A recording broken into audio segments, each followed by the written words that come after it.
कानून व्यवस्था और विकास के मुद्दे पर एक बार फिर से सीएम योगी ने विपक्ष पर हमला बोला। बांदा में सीएम योगी ने कहा कि डबल इंजन की सरकार में यूपी का विकास हो रहा है।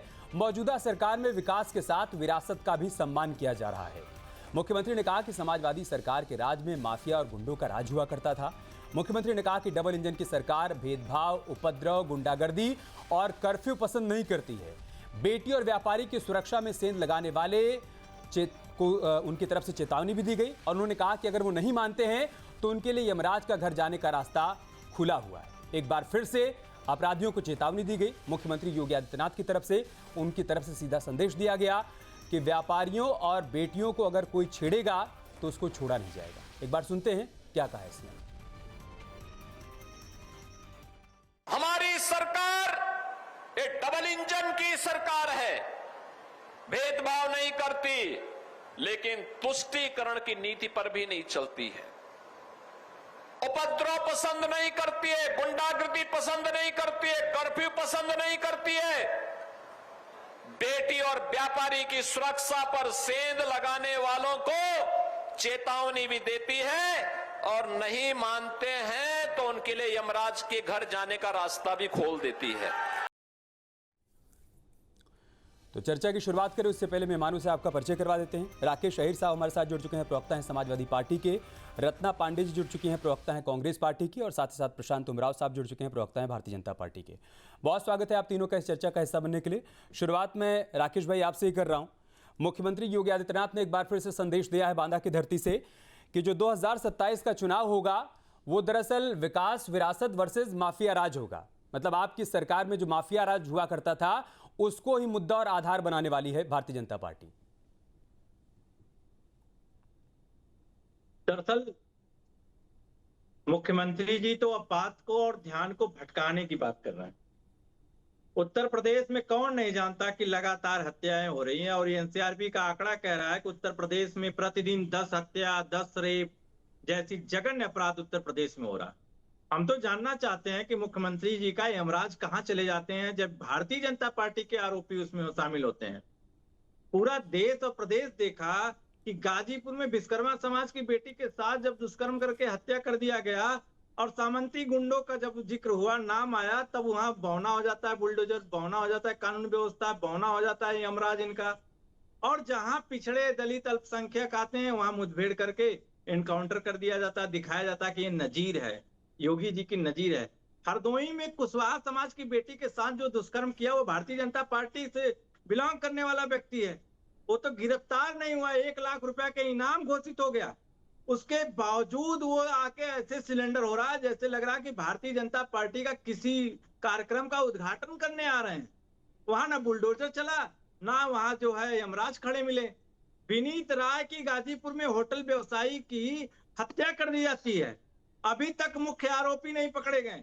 1 महीने से ज्यादा हो गया और ना उनके घर अभी तक बुलडोजर चले, क्योंकि वो भारतीय जनता पार्टी के पोषित गुंडे हैं।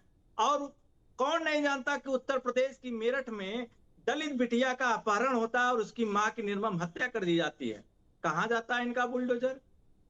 उसके बाद प्रतापगढ़ में जो दलित बेटी के साथ होता है वहां उनका कहां जाता है बुलडोजर?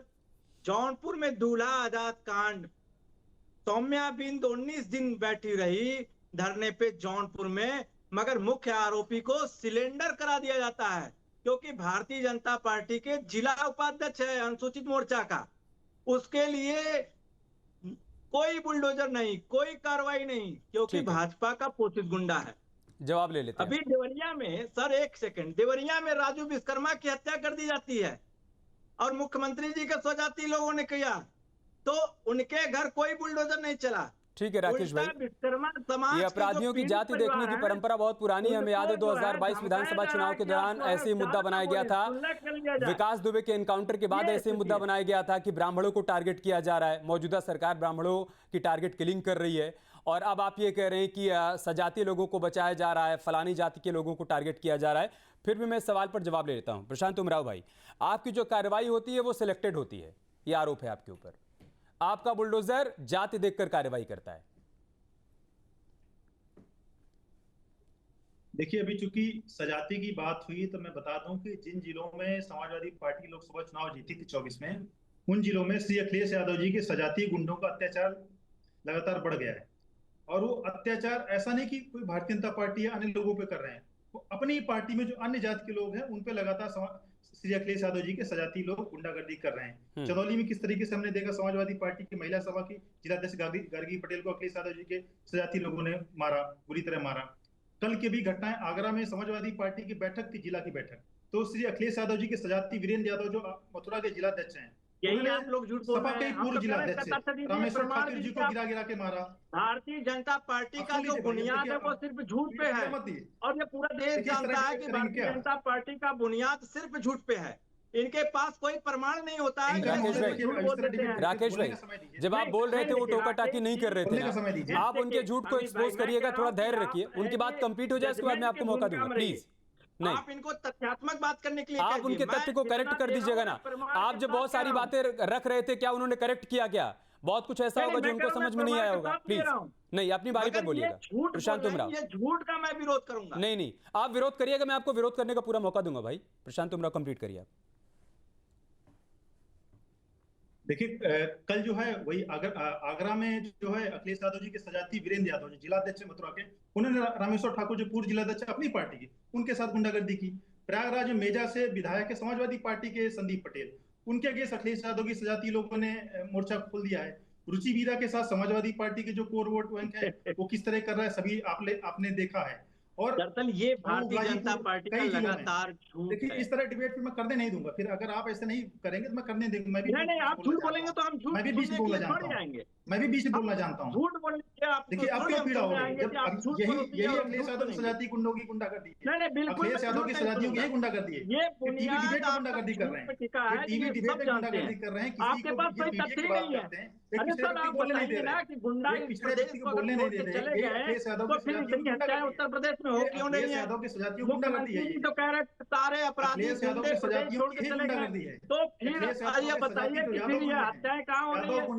रेप और बलात्कार जैसी घटनाएं क्यों हो रही है? सजाती यादव गुंडे किसी को जीने नहीं दे रहे। सुरक्षित नहीं, जाके मंदिरों में आप लोग डकैती करवा दे सकते हैं, तो पूरा देश सुरक्षित नहीं है। ये बात पूरे देश की जनता महसूस करती है। अखिलेश यादव के सजाती आप लोग सिर्फ झूठ बोलिए और झूठ के लिए पे आप कितना भी बोल लीजिए, मगर जनता जानती है कि आप लोग झूठे हैं, अखिलेश यादव के सजातियों को पूरे सिर्फ झूठ बोलते हैं। झूठ के सिवा आपके पास कुछ नहीं बचा हुआ है कि कुछ बचा हो झूठ के सिवा। मैं रत्ना जी को चर्चा में लाता हूं। बता दीजिए जिससे आप देखिए, इस तरह डिबेट मत करिए, मैं तो ट्वीट कर देता हूं। जब आपको बोलने नहीं देना, राकेश भाई, ये नहीं करना था आपको, ये नहीं करना था। अगली बार जब आप बोलेंगे और वो इसी तरीके से टोका टाकी करेंगे तो आप ये मत कहिएगा कि आपका टाइम किल कर रहे हैं। फिर आप ये मत कहिएगा कि आपका टाइम किल कर रहे हैं। मैं फिर से आऊंगा आपके पास, उससे पहले मैं रत्ना जी को चर्चा में शामिल करूँ। एक एक राउंड सबसे सवाल हो जाए, उसके बाद मैं आऊंगा प्रशांत भाई। रत्ना जी, उनका ये कहना है कि हमारे पास बताने के लिए विकास है। हमने 2017 के बाद उत्तर प्रदेश में जो कुछ किया है विकास को लेकर वो हम जनता के सामने रखेंगे, 2027 में इसी को मुद्दा बनाएंगे। दूसरी तरफ समाजवादी पार्टी अपने पीडीए को लेकर आगे बढ़ रही है। इन सब के बीच कांग्रेस पार्टी कहाँ है? 2027 में किन मुद्दों के साथ आप चुनावी मैदान में उतरने वाले हैं? अगर बीजेपी और समाजवादी पार्टी अपना अपना एजेंडा सेट कर चुके हैं तो फिर इन सब के बीच में कांग्रेस पार्टी का एजेंडा क्या है?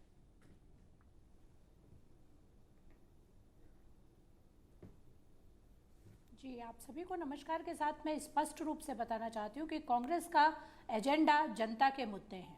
वो मुद्दे जो योगी आदित्यनाथ जी के डबल इंजन को लगातार चुनौती देते हैं। मैं पूछना चाहती हूँ मुख्यमंत्री जी से कि अगर डबल इंजन रफ्तार से चल रहा है तो मेरे प्रदेश का युवा सड़कों पर क्यों है? जनता प्रचार नहीं चाहती। इनके डबल इंजन में ना तो कोई तेजी है और अगर कोई विकास था तो कहाँ है? एक दिन की बारिश में आज स्मार्ट सिटी गाजियाबाद की हालत है कि जल भराव के कारण स्कूल बंद कर दिए गए और सारा यातायात बंद है। हम लोग घरों में बंद कर दिए गए हैं ऑलमोस्ट, और यही हाल पूरे यूपी का है जहां भी बारिश हो रही है। बात अपराध की है इन्होंने। कहाँ है वो यमराज? कल की ताजा घटना है ना, एक दलित बेटी के लिए आवाज उठाने वाले को एसएसपी पीट रहा है सड़क पर। ये सुशासन है? ये कड़ी कार्यवाही है? तो इसको मानव अधिकार के विरुद्ध माना जाना चाहिए। योगी आदित्यनाथ जी कह रहे हैं कि उन्होंने बढ़ चढ़ के विकास किया है, पोस्टर पर नहीं।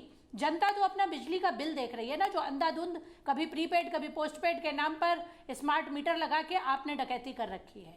जनता तो अपने सड़क को देख रही है ना, जहाँ गड्ढे हैं और प्रदेश का युवा गड्ढों में गिर के अपनी जान गंवाने को पूरी तरीके से बाध्य है। जनता अपनी महंगाई को देख रही है कि घर का बजट कमर तोड़ रहा है और योगी आदित्यनाथ जी नित्य नए जुमले लेकर आ जाते हैं। माफिया राज तो खत्म हो गया, लेकिन कोडीन का माफिया आज तक बुलडोजर स्टार्ट ना हुआ उसके घर की तरफ।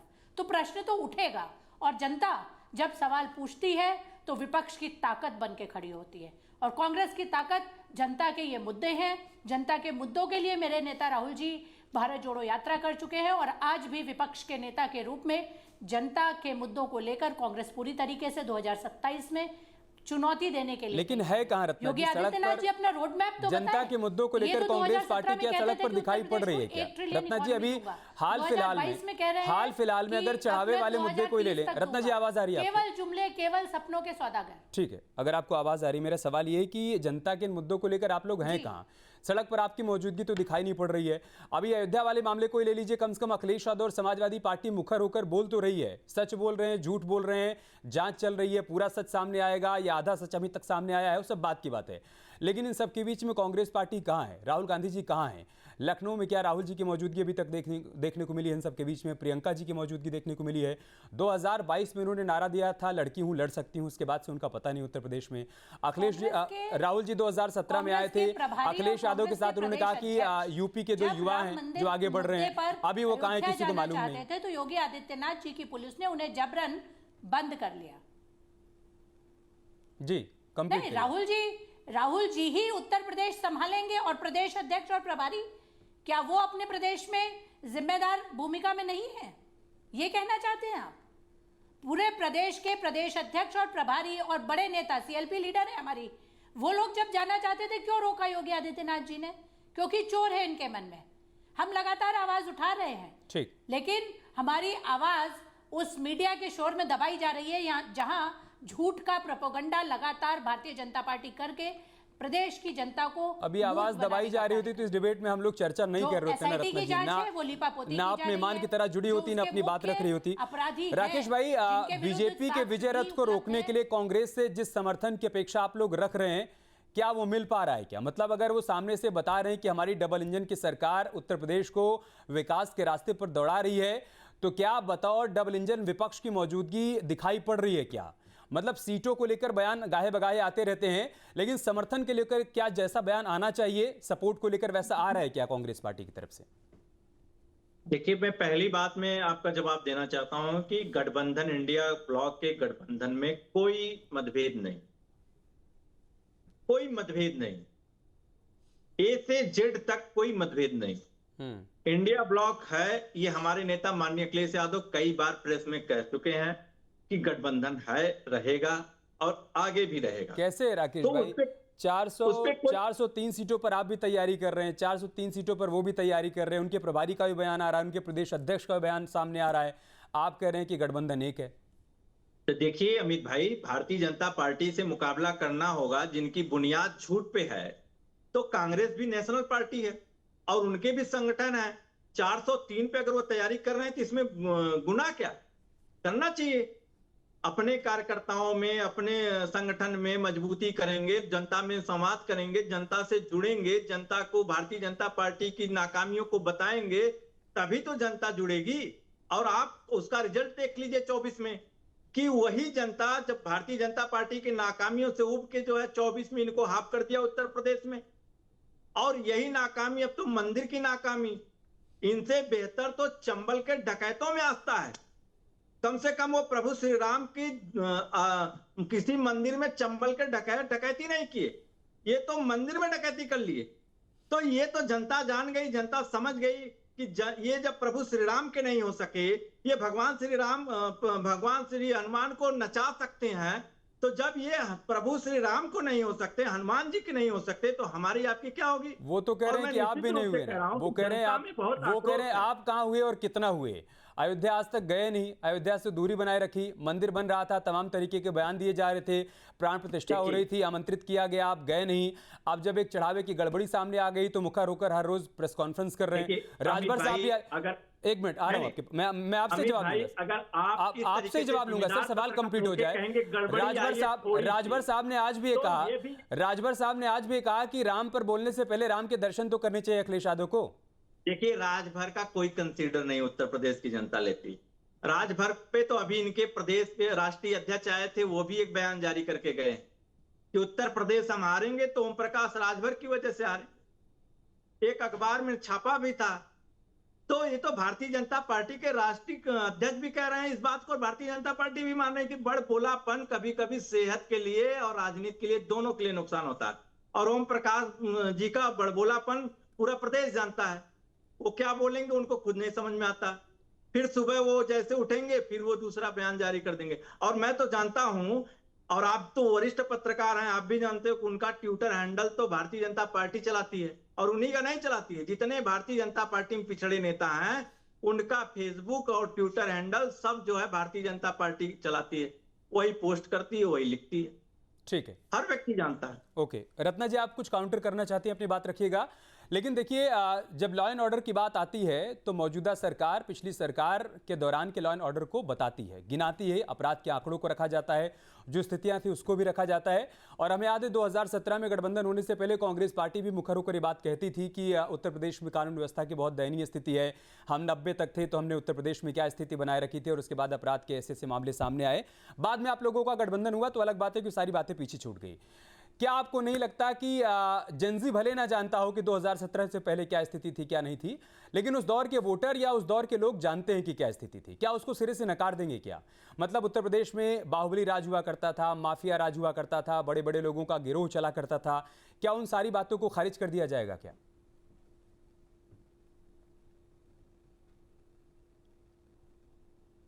जी, मैं उसी जनता की बात कर रही हूँ। कहाँ खत्म हुआ है अपराध, वो उत्तर प्रदेश का कोना दिखा दें, वो शहर बता दें जहाँ अपराध की घटना रोज ना सामने आती हो, चाहे महिला अपराध हो या सामान्य संज्ञेय श्रेणी के अपराध हो। मैं तो आपको एसएसपी के अपराध की बात बता रही हूँ। एसएसपी खड़े सामने पूरी जनता के, कैसे किसी को मार सकता है? यह अपराध नहीं है, ये निरंकुशता सरकार की देन है, बुलडोजर राज की देन है। अब मैं बताती हूँ कि हमारा संगठन कितना मजबूत है और हमारा इंडिया गठबंधन कैसे करेगा। इंडिया गठबंधन ने 2024 में राहुल जी की अगुवाई में इनके 400 पार के नारे को बैसाखी की सरकार में बदला है, और अभी अप्रैल 2026 में इसी इंडिया गठबंधन ने दोबारा राहुल जी में विश्वास रखते हुए इन्हें ऐसी पटकनी दी है परिसीमन और महिला आरक्षण बिल पर कि अभी तक दर्द से करार है। तो इंडिया गठबंधन में लगातार जनता का भरोसा बढ़ा है। उसी बिल के बाद तो बिखराव भी देखने को मिल रहा है ना रत्ना जी। उसके बाद देखिए टीएमसी 2 हिस्सों में टूट गई, शिवसेना 2 हिस्सों में टूट गई, और इधर कहा ही जा रहा है कि समाजवादी पार्टी के बहुत सारे सांसद हमारे संपर्क में हैं, और आप गठबंधन का दम भर रही हैं। अभी बिहार की एक सीट पर, बांकीपुर सीट पर उपचुनाव हो रहा है, वहां पर आरजेडी ने भी अपना प्रत्याशी उतार दिया और कांग्रेस पार्टी कह रही कि ये तो हमारी सीट है, परंपरागत सीट है, हमसे पूछा ही नहीं, हमारे साथ धोखा कर दिया इन्होंने। तो फिर मतलब गठबंधन की वो एकजुटता दिखती नहीं है जिसकी बात आप लोग करते हैं।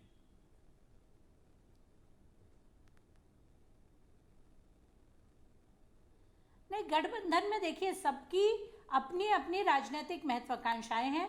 अगर वो उन्होंने अपना प्रत्याशी, बिहार की आप बात कर रहे हैं, बिहार में अपना प्रत्याशी दिया है, तो हम अपनी पार्टी का प्रत्याशी भी, कई जगह ऐसा होता है दोनों की उम्मीदवारी अच्छी होती है। अब रही बात उत्तर प्रदेश की करती हूँ, आपने कहा 403 सीट पर कांग्रेस भी तैयार कर रही है, समाजवादी भी कर रही है। हाँ बिल्कुल कर रहे हैं, हम एक सीट पे 4 से ज्यादा उम्मीदवार तैयार कर रहे हैं ताकि बेस्ट को हम फाइनल मैदान में उतार सकें। ठीक है, लड़ाई बड़ी है तो योद्धा भी मजबूत चुनना पड़ेगा, और उसी रणनीति के तहत हम अपने उम्मीदवारों का चुनाव और तैयारी मजबूती से। राकेश भाई, क्या जितनी सहजता से आप लोग पहले बयान देते हैं और बाद में एक दूसरे को स्वीकार कर लेते हैं, क्या वोटर भी इतनी सहजता के साथ स्वीकार कर पाते हैं क्या? मतलब जब आप उनके बीच जाते हैं ये बताने के लिए कि उत्तर प्रदेश में हम एक साथ लड़ रहे हैं, लेकिन मध्य प्रदेश में हम अलग अलग लड़े थे, लोकसभा चुनाव में हम साथ लड़े थे लेकिन उसके बाद बयान भी सामने आए, या फिर पश्चिम बंगाल में कांग्रेस पार्टी और टीएमसी आमने सामने थी लेकिन 2029 का लोकसभा चुनाव होगा तो हम फिर से साथ में आ जाएंगे, बिहार में किसी सीट पर विधानसभा का उपचुनाव होगा तो हम अलग अलग लड़ेंगे, लेकिन लोकसभा का चुनाव होगा तो हम वहां महागठबंधन कहलाएंगे। क्या पब्लिक इन सारी बातों को ऐसे ही समझ लेती जैसे आप लोग समझाते हैं, या फिर वो जानती है कि ये अवसरवाद की राजनीति है, आप लड़ाई अपने अस्तित्व की लड़ रहे हैं और बात करते हैं जनता के अस्तित्व की, जनता के अधिकारों की? मतलब दिल मिलते हैं, दल मिलते हैं, आपकी तरफ से दावे किए जाते हैं, लेकिन क्या दर्शक, वोटर और पब्लिक भी इसको यकीन करती है क्या? अमित भाई, पब्लिक इस समय ये मूड बना के बैठी हुई है कि किसी तरीके से देश और उत्तर प्रदेश में भारतीय जनता पार्टी का हटाना है और सफाया करना है। ये पब्लिक का मूड है। और पब्लिक का मूड ये भी है कि उत्तर प्रदेश और देश में जो अमृतकाल और अच्छे दिन के सपने दिखाए थी भारतीय जनता पार्टी में, वो ठगा महसूस कर रहे हैं लोग। आप बताइए कि 2 दिन पहले पूरे देश में 78 इंजीनियरिंग कॉलेज बंद कर दिया गया, बेसिक स्कूल पहले ही बंद कर दिया गया था। नीति आयोग की रिपोर्ट पहले ही आ चुकी थी कि उत्तर प्रदेश में 10,000 विद्यालय में मात्र 1 शिक्षक है। तो आप कल्पना कर दिए कि अब जो है जनता चाह रही है कि मुद्दे की बात हो, मुद्दे की लड़ाई हो, जो हमारे हक अधिकार की बात करे, जो हक अधिकार देने की बात करे, उसके साथ जनता है। आप सोचिए, अब एथेनॉल डाल के नितिन गडकरी जी सारी गाड़ियों को कबाड़ कर दिए, माइलेज खा गए, लोग गैरेज में जा रहे हैं, लोगों को कहीं जाना आना हो रहा है तो रास्ते में खड़ी हो जा रही है गाड़ी, वो परेशान हो रहे हैं। ये कोई ब्लूप्रिंट पहले तैयार नहीं करते, डायरेक्ट जो है प्रेडिकल करते हैं जनता पे। अब जनता के लोग उस एथेनॉल को डालकर, और वो इंजन पहले का बना हुआ है, अब नई टेक्नोलॉजी पहले आप बनाते एथेनॉल से रिलेटेड इंजन बनाते, तब आप उसको लॉन्च करते। मगर ये लोग तो पहले लॉन्च करना है कि मुनाफा किसी तरीके से हमारे बेटे को, कंपनी को फायदा पहुंचाना है। आज मैं देख रहा था कि कई लोग, राकेश भाई, एक बात फिर समझ में नहीं आती कि वही जनता चुनाव दर चुनाव उनको जिता क्यों रही है। ये सारे मुद्दे जो आप उठा रहे हैं, ऐसा तो नहीं कि पश्चिम बंगाल के चुनाव में नहीं उठाए गए थे राकेश भाई, ऐसा नहीं कि 2022 के विधानसभा चुनाव में आप लोगों ने नहीं उठाए थे। जैसे 2012 से 17 तक आपने सरकार चलाई राकेश भाई, तो आपने कहा काम बोलता है, लेकिन पब्लिक ने आपको नकार दिया। उन्होंने 17 से 22 तक चलाई तो उन्होंने कहा विकास बोलता है, और पब्लिक ने उनको फिर से मौका दिया। मतलब उत्तर प्रदेश में हर 5 साल में सरकार बदल जाया करती थी, लेकिन इतिहास बदला और सरकार रिपीट हुई। तो अगर उनके कामों से जनता खुश नहीं है तो फिर उनको चुनाव दर चुनाव जिता क्यों रही है? ये आपका सवाल बहुत अच्छा है, इसका मैं बहुत सम्मान करता हूं। ये सवाल की जो काम बोलता है, उत्तर प्रदेश में माननीय अखिलेश यादव जी ने नारा दिया था, वो 10 साल अभी हो गए, अभी भी बोल रहे हैं।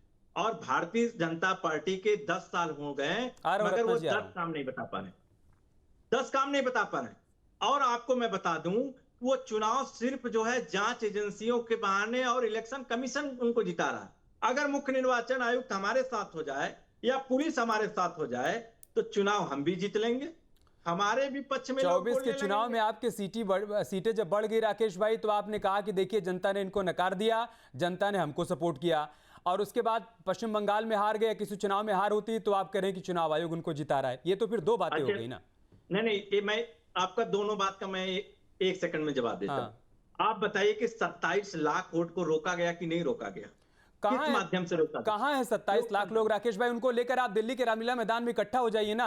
जैसे कॉकरोच पार्टी प्रदर्शन कर रही है, आप भी आकर प्रदर्शन करिए। आप कहिए कि देखिए 27 लाख लोग हैं, इनका नाम हटा दिया गया था, इनको वोट नहीं देने दिए। कि आप लेके इकट्ठा हो जाइए, आप लेके कोर्ट तो कौन इकट्ठा होगा राकेश भाई? आज एक केंद्रीय मंत्री के बेटे को कोर्ट ने ही छोड़ दिया, पास्को एक्ट लगा था केंद्रीय मंत्री को। ठीक है रत्ना जी, अगर डबल इंजन की सरकार का काम नहीं बोल रहा है तो फिर चुनाव दर चुनाव उनको विजय क्यों मिल रही है? जल्दी से आपका जवाब।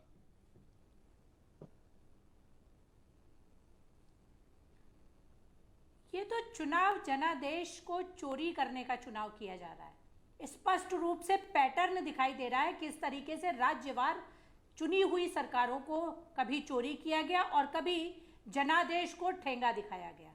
लोकतंत्र को इस तरीके से धज्जियां उड़ाने का काम भारतीय जनता पार्टी के सिवा और कोई कर भी नहीं सकता था। आपने बंगाल की बात की है ना, बंगाल में 27 लाख वोटर्स ट्राइब्यूनल्स में फंसा दिए गए लॉजिकल डिस्क्रिपेंसी के नाम पर। क्या होती है लॉजिकल डिस्क्रिपेंसी? वो लोग सुप्रीम कोर्ट आए, सुप्रीम कोर्ट ने क्या जवाब दिया? अगली बार वोट दे लेना। क्यों भाई? अगर वोटर ही नहीं होगा तो चुनाव कैसे होगा? किसका चुनाव होगा? क्योंकि सुप्रीम कोर्ट भी जानता है समय समाप्त हो रहा है, समाप्त करना होगा। फैक्ट्री में अगर आप उनके ऊपर जनादेश के अपमान का आरोप लगा रही हैं तो आप भी जनादेश का ही अपमान कर रही हैं कि एक चुनी हुई सरकार को अगर आप ये कह रही हैं कि वो इलेक्शन को हाईजैक कर रहा है या फिर चुनाव आयोग के समर्थन से जीत रहा है, तो उसी जनादेश का अपमान आपकी तरफ से भी किया जा रहा है। बाकी सीएम योगी ने ताल ठोक दिए, 2027 की लकीर उन्होंने खींच दी है कि अपराधियों पर जो कार्रवाई हम कर रहे हैं, विरासत को जिस तरीके से आगे लेकर हम बढ़ रहे हैं, डबल इंजन की सरकार जिस तरीके से उत्तर प्रदेश को उत्तम प्रदेश बना रही है, वही हमारा मुद्दा होगा। दूसरी तरफ समाजवादी पार्टी और कांग्रेस पार्टी की तरफ से कहा जा रहा है कि असल मुद्दों से ध्यान भटकाने के लिए ऐसे बयान दिए जा रहे हैं। जनता को तय करना है कि 2027 में किसके साथ जाना है। बहुत बहुत शुक्रिया आप सभी का हमारे साथ जुड़ने के लिए। 2 का हिस्सा बनने के लिए खबरें जारी हैं, आप बने रहे हमारे साथ। नमस्कार।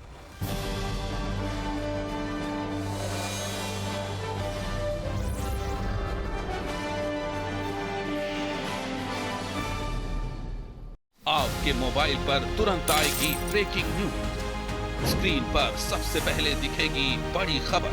देश दुनिया की हर खबर एक जगह। अब आपके मोबाइल पर तुरंत फटाफट इंस्टॉल कीजिए न्यूज नेशन ऐप और रखिए खुद को अपडेट।